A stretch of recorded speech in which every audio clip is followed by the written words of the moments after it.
Hello friends, कैसे हैं आप सब। तो आज हम पढ़ेंगे मॉडर्न हिस्ट्री का क्वेश्चन। तो बीपीएससी में अब तक के जितने भी क्वेश्चन पूछे गए हैं तो उसको हम लोग पढ़ेंगे। इसके पहले वाले लेक्चर में कुछ क्वेश्चन डिस्कस किए थे। तो देखिएगा, आज का पहला क्वेश्चन है, भारत छोड़ो आंदोलन के दौरान बकरी के टापू में अखिल भारतीय दस्ता का गठन किसने किया था। तो किसने किया था? जयप्रकाश नारायण ने। इसका आंसर ऑप्शन डी हो जाएगा। जयप्रकाश नारायण ने जो नेपाल में तराई है उसके बकरी का टापू में अखिल भारतीय दस्ता नामक संस्था का गठन किया था। और इस संस्था का क्या काम था? तो इन्होंने विशेष रूप से सरकार के तोड़फोड़ की कार्रवाइयों के लिए किया था, जो सरकार के विरुद्ध तोड़फोड़ कार्रवाई था, ताकि युद्ध कार्यों में सरकार को बाधा पहुंचे। और मई 1943 ईस्वी में ब्रिटिश सरकार के दबाव में नेपाल सरकार ने जयप्रकाश नारायण को गिरफ्तार कर लिया। यानी कि अंग्रेजों ने दबाव बनाया कि आप नेपाल में जो जयप्रकाश नारायण है वहाँ पे गठन कर रहे हैं तो उनको आप गिरफ्तार कर लीजिए। तो उनके कहने पर नेपाल सरकार ने गिरफ्तार कर लिया, अंग्रेजों के कहने पर। और उनके साथ गिरफ्तार व्यक्तियों में कौन कौन थे? तो राम मनोहर लोहिया थे, और श्याम नंदन सिंह थे, बैजनाथ झा थे, और कार्तिक प्रताप सिंह भी थे। देखिएगा, अगला क्वेश्चन है कि किसने कहा था कि जब तक यह शक्ति तीसरी जो है अथवा इंग्लैंड यहाँ पर रहेगी तो हमारे सांप्रदायिक मतभेद हमें हमेशा परेशान करते रहेंगे। तो यह कथन गांधी जी ने कहा था कि जब तक अंग्रेज हमारे देश में रहेंगे तो ये सांप्रदायिकता को बढ़ावा देते रहेंगे, हिंदू और मुस्लिम को आपस में लड़ाते रहेंगे, और फूट डालो राज्य करो की नीति से कभी भी हमारे देश को स्वतंत्र नहीं होने देंगे। तो इसलिए गांधी जी ने कहा था कि ये जब तक यहाँ पे रहेंगे हमारे देश में, ये हमें हमेशा सांप्रदायिक मतभेद कराते रहेंगे। तो इसमें ऑप्शन में कोई नहीं दिया, इसलिए इसका आंसर ऑप्शन नहीं हो जाएगा, उपयुक्त में से कोई नहीं। देखिएगा, इसका एक्सप्लेनेशन क्या कहा है कि गांधी जी का जो कथन था उन्होंने लुई फिशर के लिए दिए गए साक्षात्कार में कही थी।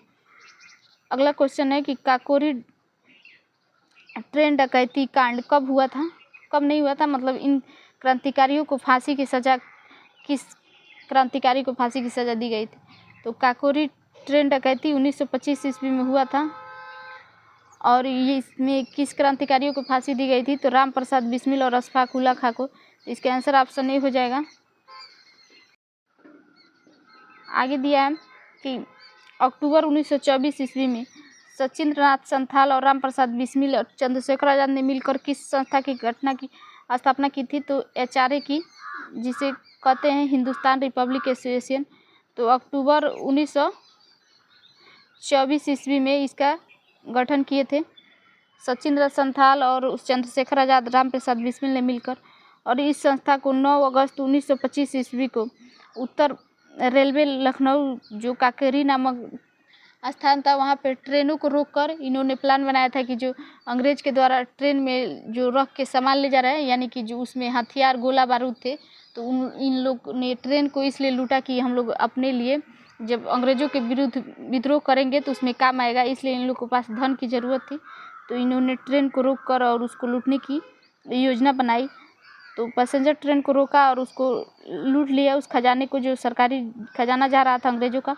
और इसी घटना को काकोरी घटना कहा जाता है। इस कांड में लगभग 29 लोगों को गिरफ्तार किया गया था, जिसमें कौन कौन थे देखिएगा। जो इम्पोर्टेंट लोग थे उनका नाम दिया है कि राम प्रसाद बिस्मिल थे, अशफाक उल्ला खां थे, रोशन लाल थे, राजेंद्र लाहिड़ी थे। इन लोगों को फांसी हुई थी। और चंद्रशेखर आज़ाद भी इन लोगों के चंगुल से, अंग्रेज़ों के चंगुल से बच गए थे। और इन लोगों ने बचने के बाद से जब अल्फ्रेड पार्क में बैठे थे, कुछ मीटिंग कर रहे थे अपने क्रांतिकारियों के साथ, तो किसी ने खबर दे दी अंग्रेज़ों को, तो वहाँ पे सारे पहुँच गए अंग्रेज़ के जो सिपाही थे। तो इसलिए चंद्रशेखर आज़ाद अपने आप को गोली मार लिए। अगला क्वेश्चन है कि हिंदुस्तान सोशलिस्ट रिपब्लिक आर्मी के संस्थापक नेताओं में से एक थे, तो कौन थे? भगत सिंह थे। इसका आंसर ऑप्शन ए हो जाएगा। जो HRS है उसके संस्थापक।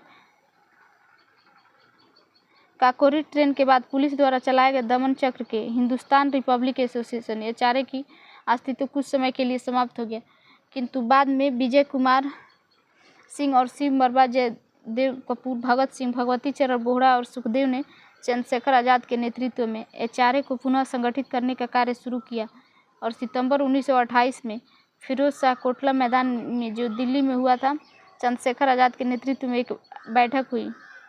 और इस बैठक में जो HRA था, हिंदुस्तान रिपब्लिक एसोसिएशन, उसका नाम बदल के HSRA कर दिया गया। यानी कि हिंदुस्तान सोशलिस्ट रिपब्लिक एसोसिएशन कर दिया गया।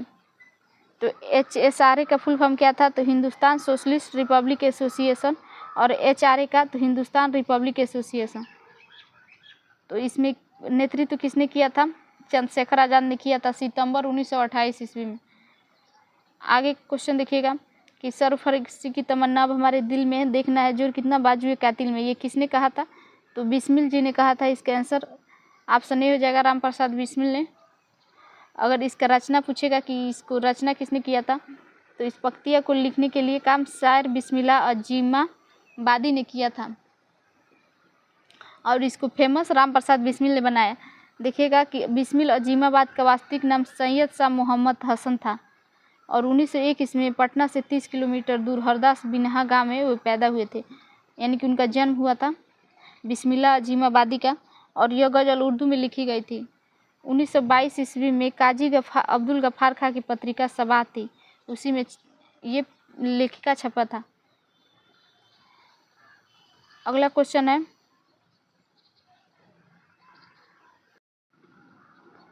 प्रसिद्ध गीत सरफरोशी की तमन्ना अब हमारे दिल में है, इसके रचयिता कौन है?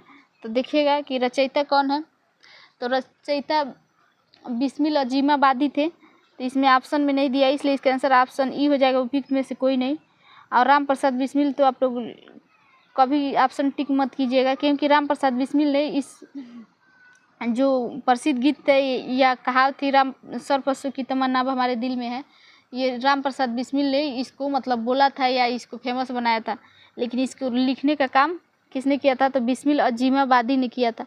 तो देखिएगा दोनों के नाम में बिस्मिल आता है, इसलिए ज़्यादा कन्फ्यूजन हो जाता है एग्जाम में। ऐसे ही इंकलाब जिंदाबाद का नारा किसने दिया था? तो इंकलाब जिंदाबाद का नारा लिखने का काम किसने किया था? तो हजरत मोहानी ने किया था। लेकिन नारा किसने दिया? तो भगत सिंह ने दिया था। TR 2 के एग्जाम में ये क्वेश्चन आया था कि इंकलाब जिंदाबाद का नारा किसने दिया, ऐसे ही क्वेश्चन पूछ दिया था, लेकिन उसमें ऑप्शन था हजरत मोहानी। तो हजरत मोहानी ने उसका रचना किया था, तो इसलिए उसका आंसर हजरत मोहानी हो जाएगा। ऑप्शन में नहीं दिया था हजरत मोहानी, उपयुक्त में से कोई नहीं उसका आंसर था जब एग्जाम TR 2 का हुआ था उसमें। लेकिन इसमें इस टाइम पूछा है कि इसका नारा किसने दिया था, तो भगत सिंह ने दिया था, लेकिन उसको लिखा किसने था? तो हजरत मोहानी ने।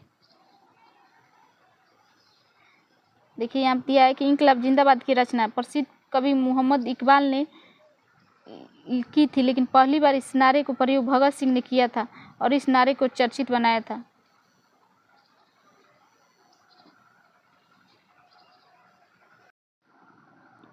अगला क्वेश्चन है कि भगत सिंह, राजगुरु और सुखदेव को कब फांसी की सजा दी गई थी? तो 23 मार्च 1931 ईस्वी को दी गई थी। इसका आंसर ऑप्शन नहीं हो जाएगा।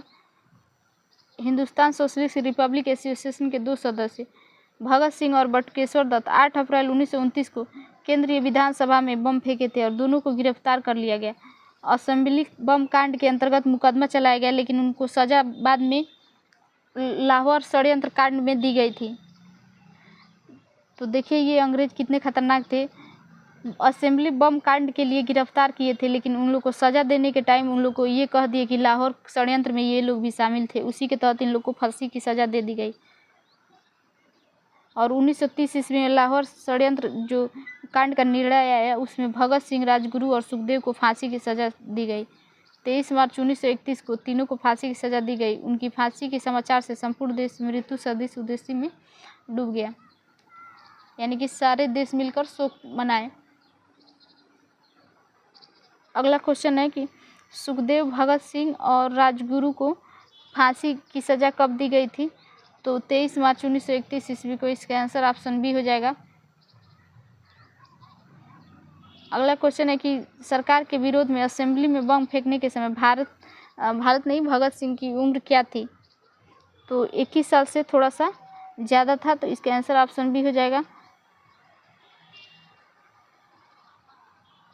भगत सिंह का जन्म कब हुआ था? तो सितंबर 1907 ईस्वी में हुआ था।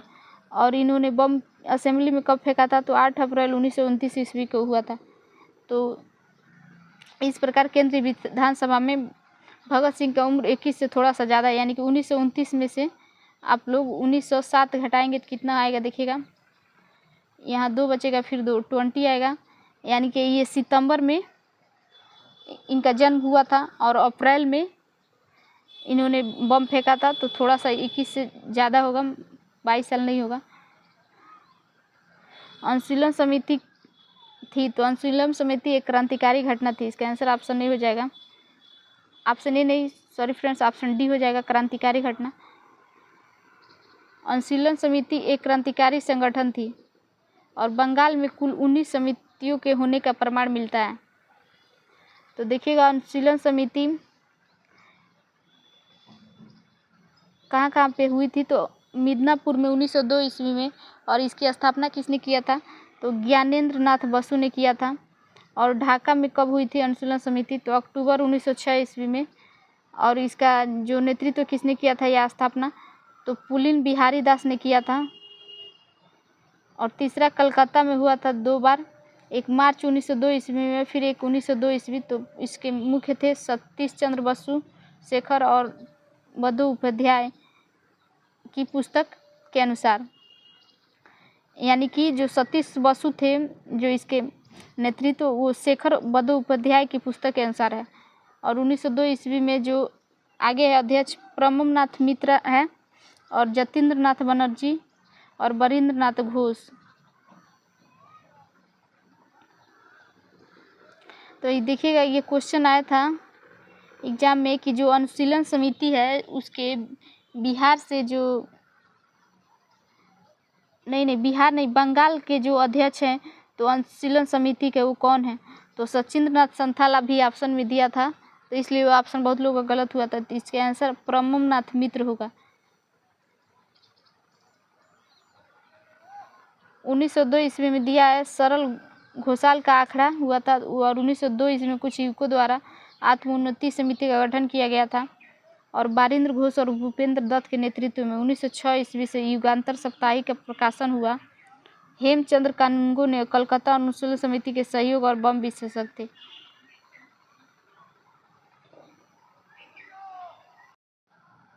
अगला क्वेश्चन है कि 1913 में पटना में अनुशीलन समिति की एक शाखा की स्थापना किसने की थी, तो पटना में अनुशीलन समिति की स्थापना सचिंद्र नाथ संथाल ने किया था। अगर बंगाल पूछेगा तो प्रमोद नाथ मित्र हो जाएगा, तो सचिंद्र नाथ संथाल ऑप्शन सी दिया है, इसका आंसर ऑप्शन सी हो जाएगा।